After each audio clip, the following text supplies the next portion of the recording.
Fala, meus lobos, para quem não me conhece, meu nome é William e sejam muito bem-vindos ao Caderno do Ensino. Pessoal, no vídeo de hoje eu vou te falar a estratégia correta para você fazer a sua prova da EPICAR. A prova da EPICAR vai ser no dia 4 de agosto. Falta aí 1 mês e 2 semanas praticamente para a prova. E eu preciso aqui no vídeo de hoje falar para vocês o que vocês devem fazer para obter êxito lá, ou pelo menos aumentar as suas chances de aprovação. Antes de mais nada, deixa o like, isso ajuda demais o canal, se inscreva e ativa o sininho para ficar por dentro de todas as novidades. Qualquer mudança no concurso ou algo do tipo, a gente vai avisar aqui. E aqui, deixa eu falar uma coisa. A gente não tem mais vaga para o nosso curso da EPICAR, mas você pode entrar no nosso grupo gratuito da Alcateia. Lá a gente vai mandar alguns materiais e logo teremos mais um simulado inédito. Tá? E nós teremos alguns brindes aí para os primeiros colocados. Então entre no grupo para não ficar de fora. Vamos lá, pessoal.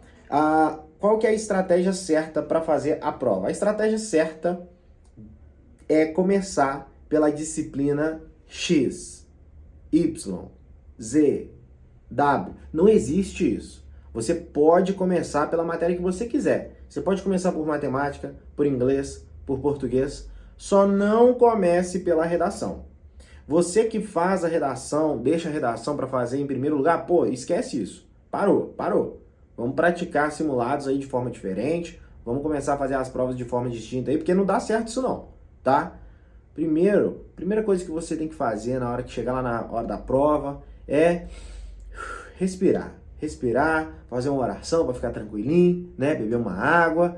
Aí sim, começa a prova.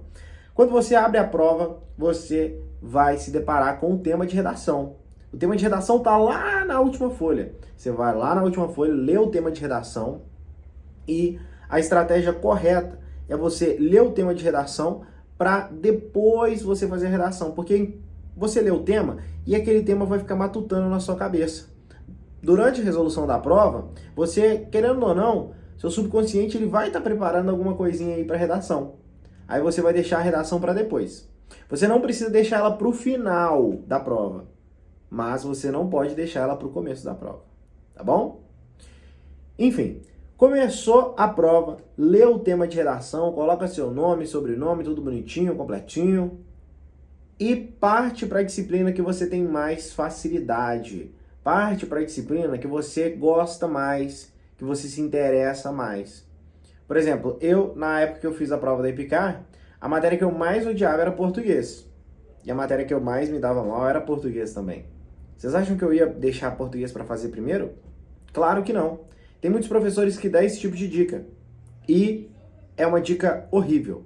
É uma dica ridícula.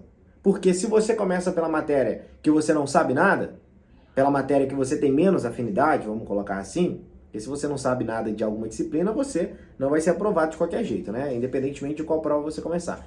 Mas, se você começar pela prova que você tem menos afinidade, aquilo vai te dar uma desmotivada, aquilo já vai te dar uma abalada, certo? E aí você não vai conseguir fazer a prova com tanto êxito, com tanta eficácia, quanto se você começasse pela matéria que você tem mais facilidade. Quando você começa por essa disciplina, que você tem mais familiaridade, que você já conhece um pouco mais as matérias, sabe o que acontece? Você acaba adquirindo uma confiança para as outras disciplinas, uma confiança para as outras questões. Eu mesmo, na minha época, comecei por matemática, que era a prova que eu mais gostava, eram as questões que eu mais gostava, que eu mais tinha afinidade. Eu tinha até um pouco mais de facilidade em inglês, só que eu gostava mais de matemática. Tanto é que na prova eu tirei 12 em matemática e 13 em inglês. Então, assim, bem próximo uma da outra. Então eu comecei por matemática, comecei fazendo questões, peguei lá bem na ordem, a 1, a 2, a 3, a 4, aí chegou na 7ª questão, eu não consegui fazer ela, já pulei para a 8ª, 9ª e fui desembolando, e aquilo eu fui adquirindo confiança, eu falei, eita, eu tô indo bem, pelo menos 8 aqui eu acertei nessa disciplina. Caraca, se eu acertei 8 em matemática, tô confiante, eu vou ir bem nessa prova. Eu não tava com esperança de ser aprovado, mas eu tava com esperança de ir bem. Por quê? Porque aquilo alimentou minha esperança, aquilo alimentou meu desejo de continuar fazendo a prova e que no final vai dar certo alguma coisa. Eu posso até não ser aprovado, mas pelo menos um resultado bacana eu vou tirar aqui. Deixa eu desapertar esse botão, pronto, fica melhor assim. Então eu estava adquirindo uma certa confiança para fazer o restante da prova. Depois eu parti para inglês. Eu lembro que eu fiz a prova de inglês em meia hora, no máximo 35 minutos. Eu fiz ela muito rápido, li os textos, já fui fazendo as questões e tal, por isso que eu não consegui tirar um 14, 15, né, até mesmo fechar ela, acertei somente 13. E depois eu fui para português, que era a minha matéria mais chata. E aí acertei 10 questões em português. Agora, você imagina se eu tivesse deixado português para o primeiro, né? Imagina se eu tivesse feito primeiro a prova de português para depois fazer as demais. Provavelmente eu acertaria menos questões em inglês e em matemática. Porque eu já ia ficar desmotivado, abatido. Pô, não tô entendendo essa questão de interpretação. Então, pessoal, não tô falando para vocês começarem por matemática e depois ir para inglês, depois... Eu tô falando para vocês começarem com a matéria que vocês têm mais confiança, têm mais afinidade, certo? A matéria que vocês mais gostam de fazer questões. Que vai chegar lá na hora da prova e você precisa de um gás, de um respiro, de motivação ali, porque 5 horas e 20 minutos de prova cansa demais. Então a gente precisa estar motivado aí para fazer essa prova com êxito. E é claro, né, uma dica crucial aqui. Você não precisa deixar a redação para fazer por último, mas faça a redação depois da prova de português. Se você fizer a redação antes da prova de português, você está sendo muito burro, cara.